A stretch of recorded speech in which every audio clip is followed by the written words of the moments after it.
सहारा प्रणाम। मैं हूं अनुज शर्मा और हमारे इस खास कार्यक्रम दंगल में आपका स्वागत है। देश का सबसे बड़ा राजनीतिक राज्य उत्तर प्रदेश में विधानसभा चुनाव बेहद नजदीक है और ऐसे में सभी राजनीतिक पार्टियों ने अपनी अपनी कमर पूरी तरह से कस ली है। बहरहाल जीत का सेहरा किसके सर पर बंधेगा ये आने वाला वक्त बताएगा, लेकिन राजनीतिक पार्टियों को लेकर जनता के दिल में क्या कुछ चल रहा है ये आप तक पहुंचाएंगे हमारे सहारा समय के रिपोर्टर्स। लिहाजा अगले आधे घंटे तक उत्तर प्रदेश की नब्ज क्या कह रही है, नब्ज को टटोलेंगे। देखिए हमारा खास कार्यक्रम दंगल 2022।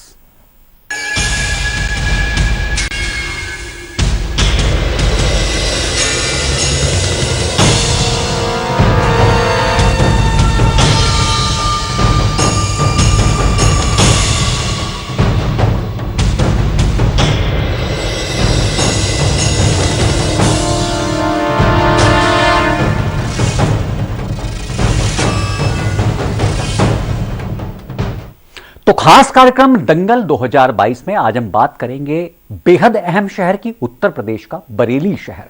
बरेली उत्तर प्रदेश की एक अहम सीट है। बरेली की जनता के नजरिए में कितना बदलाव आया है और बरेली वासियों का रुझान किस पार्टी की ओर दिखाई दे रहा है, यह जानने के लिए जनता के बीच पहुंचे हमारे संवाददाता कुमार विनय। उनकी ये खास रिपोर्ट। सहारा समय न्यूज चैनल के खास कार्यक्रम चुनावी दंगल में आपका स्वागत है। मैं हूं कुमार विनय। 2022 में उत्तर प्रदेश में विधानसभा चुनाव होने वाले हैं। 4.5 साल से अधिक उत्तर प्रदेश में सरकार चलते हो गई है योगी जी की। 2 महीने बाद उत्तर प्रदेश में फिर से एक नया जनादेश पाने के लिए चुनाव होने वाला है। इस चुनाव में क्या मुद्दे रहेंगे, किस तरीके की सरकार लोग चाहते हैं, इस सरकार से किस तरीके से काम किया, उस पर क्या आकलन है लोगों का। मैं इस वक्त एक बरेली के निजी फैशन इंस्टीट्यूट में हूँ, जहाँ तमाम छात्राएं मेरे साथ हैं। क्योंकि आधी आबादी की बात होती है, महिला सुरक्षा की बात होती है, तो जरूरी है कि इन लोगों से जरूर बात की जाए कि इस सरकार के बारे में इनका क्या आकलन है और आने वाले समय में ये किस तरीके की सरकार चुनना चाहते हैं जिससे इनका भी और प्रदेश का और देश का विकास हो सके। मेरे साथ सबसे पहले आपसे शुरुआत करूंगा। क्या नाम है आपका? निमिषा अग्रवाल। आप क्या कहेंगी उत्तर प्रदेश में जो सरकार चल रही है उसके बारे में आपका क्या लगता है कि कैसी सरकार 4.5 साल चली है और कैसी आने वाली सरकार आप चुनना चाहती हैं? आनी तो बीजेपी की चाहिए। इम्प्रूवमेंट तो काफी किए हैं बीजेपी ने, इंफ्रास्ट्रक्चर से लेके सुरक्षा तक में, लेकिन अभी कुछ पॉइंट्स अभी हैं जिन पे और वर्क करना बाकी है। सुरक्षा तो है लेकिन अभी और नीड और है।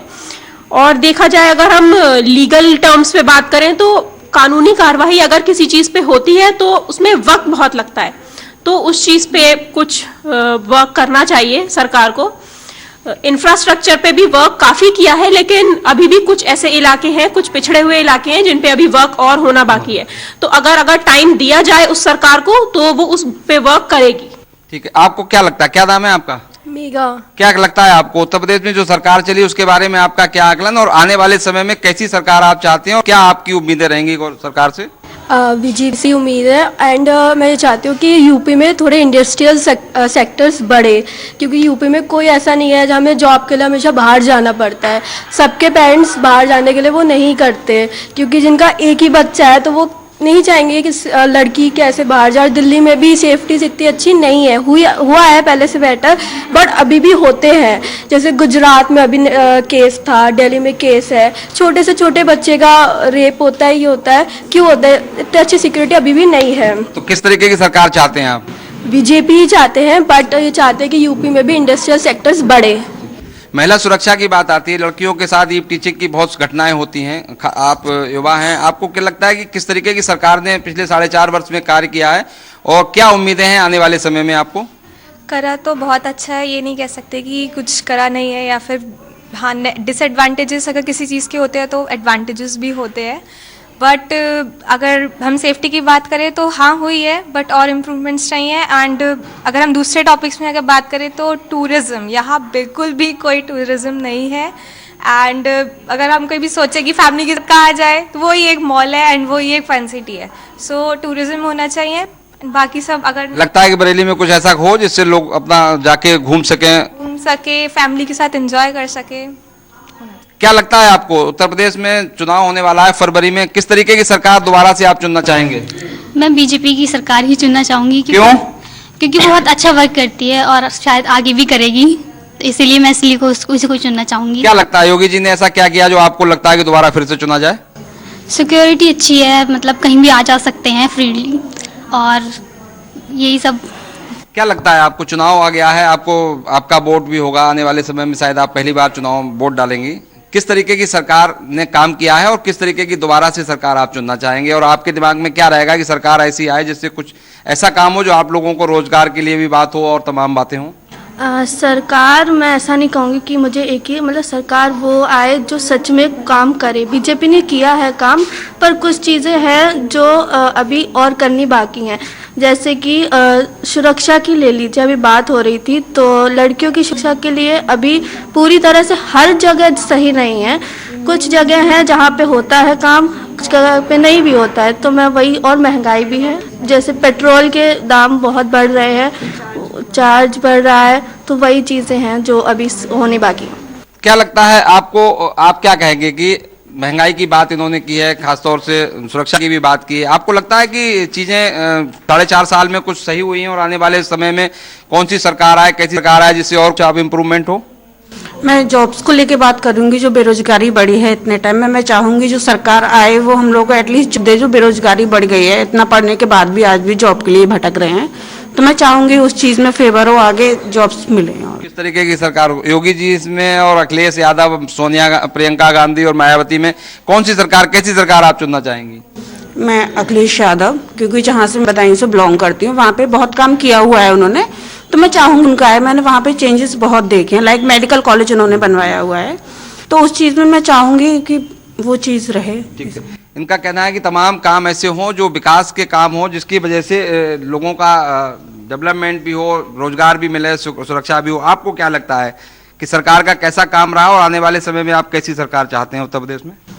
सर मतलब बेरोज़गारी हट जाए जो थोड़ा सा, और मतलब क्या है कि हम लोग मतलब इंडस्ट्रीज़ वगैरह या मतलब वो घर वगैरह बनाने के चक्कर में पेड़ पौधों को काफ़ी नुकसान पहुंचा रहे हैं, और जिससे ग्लोबल वार्मिंग हो रही है। और हम एक तरफ कहते हैं कि हमें ऑक्सीजन नहीं मिल रहा है, ये वो रेट। देखिए, तो ये तो आम आदमी की गलतियां हैं, आम आदमी की भी जिम्मेदारी है कि वो सबको मगर सरकारों से क्या उम्मीद है आपको? पिछली सरकार के बारे में जो अभी चल रही है, इसके बारे में आप क्या आकलन करते हैं? योगी जी ने काफ़ी इम्प्रूवमेंट की है, हम चाहते हैं कि वो और सुरक्षा, जैसे गुजरात में लड़कियां रात को भी अगर निकल जाएं तो वो सेफ हैं, लेकिन यहाँ पे अभी भी ऑटो में आप सफ़र नहीं कर सकते हो अकेले, बसों में भी कहीं ना कहीं आपके साथ छेड़छाड़। तो उम्मीद है आपको कि अगली बार अगर योगी जी आएंगे तो कुछ और सुधार होगा? जी बिल्कुल, हमें पूरा विश्वास है। आपको क्या लगता है कि आप कैसी सरकार चाहेंगी? जी ऐसा तो नहीं है कि सरकार नहीं है, लेकिन हर सरकार जब भी गवर्नमेंट आती है तो वो अपने नए नए एजेंडाज लेकर आती है। ऐसा नहीं कि एक ही सरकार, टाइम से अगर चेंज होती रहेगी तो नई नई चीज़ें भी आएंगी। मेरा तो बस यही है। और सिक्योरिटी को लेकर काफ़ी इम्प्रूवमेंट किया है योगी जी ने, और आगे भी चाहेंगे कि वो ऐसा ही करें, सिक्योरिटी को लेकर, सुरक्षा को। चाहेंगे आप 22 में फिर से योगी जी की सरकार आए? नहीं, ऐसा नहीं है, मेरा एक ओपिनियन नहीं है उस पर। मतलब जैसे सरकार आती रहती है नए नए, तो नए नए एजेंडाज भी आते हैं, ये चीज़ है। आपको क्या लगता है? मेरा ट्रैफिक को लेकर कहना है कि ट्रैफिक के लिए थोड़ा और स्ट्रिक्ट होना चाहिए। जैसे बरेली में ही डिजिटल पोल लगे हैं, बट वो 2-3 दिन में बंद हो जाते हैं, तो और हर जगह पुलिस सिक्योरिटी होनी चाहिए। बरेली में स्मार्ट शहर, स्मार्ट सिटी में आ गया है, तमाम काम हो रहे हैं, तो काम जब होंगे तो कुछ चीजें होती हैं, सड़क भी खुदेगी, गड्ढा भी खुदेगा, तो कहीं ना कहीं काम तो लग रहा है, दिख रहा है ना, काम इस सरकार की तरफ से किए जा रहे हैं। जी, काम लग रहा है आपको, तो शायद काम पे भी वोट पड़ता होगा। हाँ। लोग काम को देख के भी सरकारों को चुनते होंगे। सारी इलेक्शन से पहले सारी रोड्स बन रही हैं, काम हो रहा है। तो आपको, अगर मैं एक बार फिर से जानना चाहूँ, आपको अगर मैं ये कहूँ कि 22 में योगी जी या अखिलेश यादव या प्रियंका गांधी या मायावती में से किसको चुनना हो, तो आप किसको चुनेंगी? बीजेपी। बीजेपी को क्यों? क्योंकि उन्होंने काम करा है। जैसे मोदी जी ने पूरी सर्जिकल स्ट्राइक करा है, वो आज तक किसी सरकार ने नहीं करा है। आज जो जो हम बड़े हैं वो सब मोदी ने ही बढ़ाया है। जितनी भी सरकार पहले आए हैं उन्होंने इतना नहीं कर पाए, पर मोदी ने बहुत करा। आप अगर योगी जी, अखिलेश यादव, प्रियंका गांधी और मायावती में से आपसे कहा जाए कि आप किसको चाहेंगे कि उत्तर प्रदेश का मुख्यमंत्री बने, तो आप क्या चाहेंगे? योगी जी को ही बनना चाहिए। काम तो सभी करते हैं, प्रॉमिसेस तो सभी करते हैं, पर निभाते कुछ ही लोग हैं। योगी जी ने काफी हद तक उन्हें निभाया है, तो मेरे हिसाब से तो बीजेपी को ही आना चाहिए। सिक्योरिटी को देखते हुए आपने बहुत बड़ा मुद्दा उठाया कि हाँ सुरक्षा और होनी चाहिए, तो ऐसे में लगता है कि अगर योगी जी दोबारा आएंगे शायद कुछ इंप्रूवमेंट होगा? हाँ, हो सकता है, अभी तक है तो आगे भी ज़रूर करेंगे। तो आपको अगर चुनना हो तो इन चारों लोगों में से किसको चुनना चाहेंगे? अब कौन मुख्यमंत्री बने, आपके दिमाग में क्या लगता है? बीजेपी, योगी। योगी जी। आपको क्या लगता है? बीजेपी। क्यों? क्योंकि वो इम्प्रूवमेंट करते हैं, प्रॉमिस करते हैं तो उनको पूरा भी करते हैं, मतलब और सब लोग ही करते हैं लेकिन वो कुछ ज़्यादा ही करते हैं और आगे भी करेंगे। योगी जी, अखिलेश यादव, प्रियंका गांधी और मायावती में से अगर आपके दिमाग में अगर कोई पूछे कि इन चारों में से कौन उत्तर प्रदेश का मुख्यमंत्री बने तो आप क्या चाहेंगे? बीजेपी, क्योंकि जो पहले कुछ लोग बने भी हैं उसमें से जो योगी जी हैं उन्होंने काम किया है, तो उसके हिसाब से काम किया तो आगे भी काम करेंगे। लास्ट में उसके बाद फिर अपने अपने उसमें लग जाते हैं। महिला सुरक्षा को लेके कहीं ना कहीं आपको थोड़ा सा तो महसूस हुआ होगा कि पिछले 4 साल में कुछ काम हुआ है? काफ़ी सिक्योरिटी है यहाँ पर, यूपी में अभी हुई है जैसे जब से योगी जी आए हैं, और आगे भी होनी चाहिए। इसमें नहीं है कि योगी जी एक सरकार है जो यही सारी चीज़ें करेगी, जो दूसरी सरकारें भी आएंगी वो भी इस पे और काम करेंगे, उनके अलग पर्सपेक्टिव होते हैं, एजेंडेज होते हैं, ये सारी चीज़ें। आपको अगर मैं कहूँ कि अखिलेश यादव, योगी जी, प्रियंका गांधी और मायावती में से एक मुख्यमंत्री चुनना हो तो आप किसको चुनेंगे? योगी जी को चुनेंगे, पर मेरा कहना ये है कि और सरकारों को भी मौका मिलना चाहिए। मिलना चाहिए। ठीक है, तो ये देखा आपने, मिलीजुली प्रतिक्रिया है। तमाम लोगों का कहना है कि विकास हुआ है और आने वाले समय में भी विकास होगा। कानून व्यवस्था की स्थिति से भी काफी लोग समझ में आ रहा है कि हाँ कानून व्यवस्था काफी सुदृढ़ हुई है, मगर कुछ लोगों का कहना है कि इसमें और सुधार, महिला सुरक्षा को लेके इम्प्रूवमेंट हो, सरकारों की तरफ से किया जाए जिससे इनमें और सुरक्षा का भाव पैदा हो। तो ज्यादातर लोगों यही मानना है कि अगर यही सरकार योगी जी की दोबारा से उत्तर प्रदेश में आती है तो शायद उत्तर प्रदेश में कानून व्यवस्था की स्थिति और मजबूत होगी, डेवलपमेंट भी होगा। मगर ये तो आने वाला वक्त ही 2022 में बताएगा कि जनादेश किसके पक्ष में जाएगा। बरेली से सहारा समय के लिए कैमरामैन हरीश चंद्रा के साथ कुमार विनय। तो आपने सुना बरेली की छात्राओं का आखिर क्या नजरिया है मौजूदा सरकार के बारे में, और आने वाली सरकार में वो किस तरह की छवि देखना चाहते हैं, सरकार से किस तरह की उम्मीदें रखते हैं। इस पर हमारा डिस्कशन, हमारी बहस लगातार जारी रहेगी। उससे पहले दंगल 2022 में यहां ले रहे हैं एक छोटा सा विराम।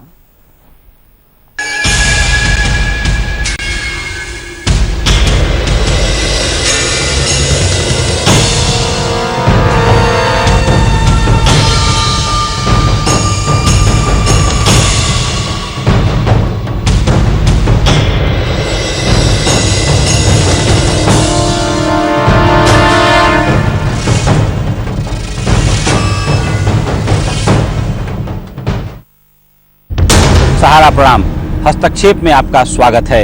आज हमारे साथ एक ऐसी शख्सियत हैं, आप हमारे दर्शकों को समझाइए। किसी को कन्विंस न कर सको तो कंफ्यूज करो। अंदाज से नहीं चलता है देश, देश चलता है व्यवहार और कानून से। और बीमारी तो किसी को पूछ के नहीं आती, वो गरीब को भी आती है और अमीर को भी आती है।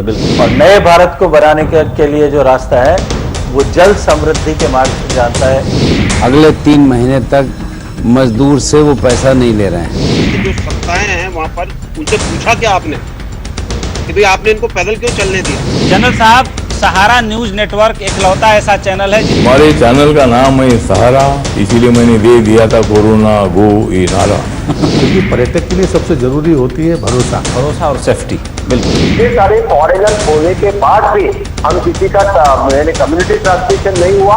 महामारी में हम लोग तुरंत जाके उलझ गए हैं, ये तो कहा जा सकता है कि सर मुड़ाते ओले पड़े। तो एक तरीके से हमारे कम्युनिटी में एक सेंस ऑफ रिस्पॉन्सिबिलिटी भी था जो पब्लिक ने काफी सपोर्ट किया। आपकी जानकारी के लिए मैं कहना चाहूँगा जी कि यहाँ रिकवरी रेट भी बड़ी तेजी से होगी। नॉर्थ ईस्ट उनके कितना नजदीक है, उन्होंने धोना नहीं रहना है अगर अपने भीतर का शौर्य को जगा।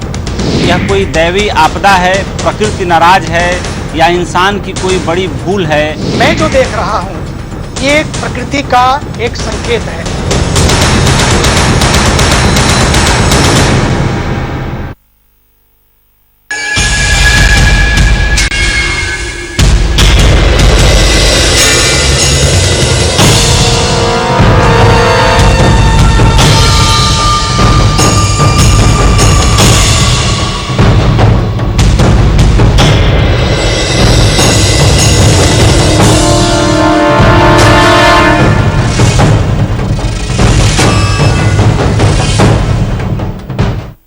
और चलिए अब आपको बरेली की जो राजनीतिक स्थिति है उसकी जानकारी देते हैं। बरेली में कुल 9 विधानसभा सीटें हैं। 2017 में मोदी मैजिक होने से सभी विधानसभा सीटों पर बीजेपी ने कब्जा किया था। हालांकि इससे पहले 2012 के विधानसभा चुनाव में यहां पर एसपी का दबदबा था। एसपी ने 9 में से 5 विधानसभा सीटों पर जीत हासिल की थी, जबकि बीजेपी को 3 और एसपी को सिर्फ 1 सीट पर ही संतोष करना पड़ा था। और इस बार स्थिति में कितना बदलाव आया है, क्या बरेली का राजनीतिक समीकरण, इसको समझाया सहारा समय संवाददाता कुमार विनय ने। 2022 के विधानसभा चुनाव में बस कुछ ही वक्त बाकी है और सभी पार्टियों ने पूरी ताकत लगा रखी है। मैं इस वक्त बरेली में हूं और बरेली के राजनीतिक समीकरण आपको समझाना चाहता हूं। 2017 के चुनाव में भारतीय जनता पार्टी ने बरेली जनपद की सभी 9 की 9 विधानसभा सीटों पर जीत दर्ज की थी। वहीं 2019 में यहां की दोनों लोकसभा सीटों पर भी भारतीय जनता पार्टी का कब्जा रहा। तो कह सकते हैं कि बरेली और उसका आसपास का इलाका भारतीय जनता पार्टी के लिए काफ़ी मुफीद है। 2022 के चुनाव में किस तरीके का माहौल रहेगा, इसको लेकर तमाम पार्टियों ने तैयारी शुरू कर दी है। भारतीय जनता पार्टी एक बार फिर से बरेली के अपने 9 के 9 विधानसभा सीटों पर फिर से जीत दर्ज करना चाहती है। वहीं समाजवादी पार्टी भी मुख्य मुकाबले में है और समाजवादी पार्टी 2012 का अपना प्रदर्शन दोहराना चाहती है, जब समाजवादी पार्टी ने 2012 में बरेली की 9 विधानसभा सीटों में से 5 सीटें जीती थी, जबकि भारतीय जनता पार्टी ने उस समय 3 सीटें जीती थी और बहुजन समाज पार्टी ने 1 सीट जीती थी। भारतीय जनता पार्टी अपने तमाम विकास के नाम पर, तमाम और सुदृढ़ कानून व्यवस्था के नाम पर एक बार फिर से जनादेश प्राप्त करना चाहती है। मैं बताना चाहूँगा कि बरेली में मैं जिस फ्लाईओवर पे खड़ा हुआ हूँ, ये बहुत महत्वपूर्ण फ्लाईओवर है और बरेली को लखनऊ मार्ग जो जोड़ता है उसके लिए ये फ्लाईओवर बनाया गया है। इसी तरीके के कई फ्लाईओवर बरेली शहर में बनाए गए हैं, बरेली जिले में बनाए गए हैं, तमाम और विकास काम किए गए हैं। सबसे बड़ा विकास काम बरेली के लिए जो बहुप्रतीक्षित हवाई अड्डा था, वो भी अभी मार्च महीने में बरेली से हवाई उड़ान भी शुरू हुई है। यहाँ से दिल्ली के लिए, मुंबई के लिए, बेंगलुरु के लिए उड़ान मिल रही है। तो कहा जा सकता है कि भारतीय जनता पार्टी की योगी सरकार ने पिछले 4.5 वर्ष में बरेली में काफ़ी काम किया है। यहाँ बरेली शहर को स्मार्ट सिटी में शामिल किया गया है। स्मार्ट सिटी के अंतर्गत तमाम सड़कें बनाई जा रही हैं, तमाम पार्क बनाए जा रहे हैं, तमाम जन सुविधाओं के जो चीज़ें हैं उनका निर्माण किया जा रहा है। तो एक बार फिर से भारतीय जनता पार्टी विकास के नाम पर, सुदृढ़ कानून व्यवस्था के नाम पर एक बार फिर से 2022 के चुनाव में बरेली की सभी 9 की 9 विधानसभा सीटें जीतना चाहती है। वहीं समाजवादी पार्टी अपना 2012 का प्रदर्शन दोहराना चाहती है। एक बात और महत्वपूर्ण आपको बता दूं, बरेली के अलावा बरेली मंडल के बारे में भी ये मैं कह सकता हूं कि 2017 में बरेली मंडल के चारों जनपद बरेली, शाहजहांपुर, पीलीभीत और बदायूं में 25 विधानसभा सीट हैं, जिस पर 23 विधानसभा सीट भारतीय जनता पार्टी ने जीती थी, जबकि 2 विधानसभा सीट बदायूं की सहसबान और शाहजहांपुर जिले की जलालाबाद सीट पर समाजवादी पार्टी ने कब्जा किया था। इस बार भारतीय जनता पार्टी ने मनोवैज्ञानिक दबाव बनाने के लिए सबसे पहले अपना प्रचार के कहिए या अपना जो योगी जी का अभियान है उसकी शुरुआत बदायूं की सहसबान विधानसभा सीट से की और शाहजहांपुर की जलालाबाद सीट से की, जो समाजवादी पार्टी के कब्जे में है, जहां सैकड़ों करोड़ रुपए की योजनाओं का लोकार्पण और शिलान्यास किया। तो कह सकते हैं कि सपा पर मनोवैज्ञानिक दबाव बनाने के लिए भारतीय जनता पार्टी ने सबसे पहले अपने अभियान की शुरुआत उन्हीं 2 सीटों से की है। अब ये तो आने वाला वक्त बताएगा 2022 में कि बरेली की 9 विधानसभा सीटों पर और मंडल की जो 25 विधानसभा सीटें हैं उस पर भारतीय जनता पार्टी और समाजवादी पार्टी, कांग्रेस और बहुजन समाज पार्टी को किसको कितनी सीटें मिलती हैं और बरेली की जनता अपना जनादेश देकर किसको लखनऊ भेजती है। सारा समय के लिए बरेली से कैमरामैन हरीश चंद्रा के साथ कुमार विनय।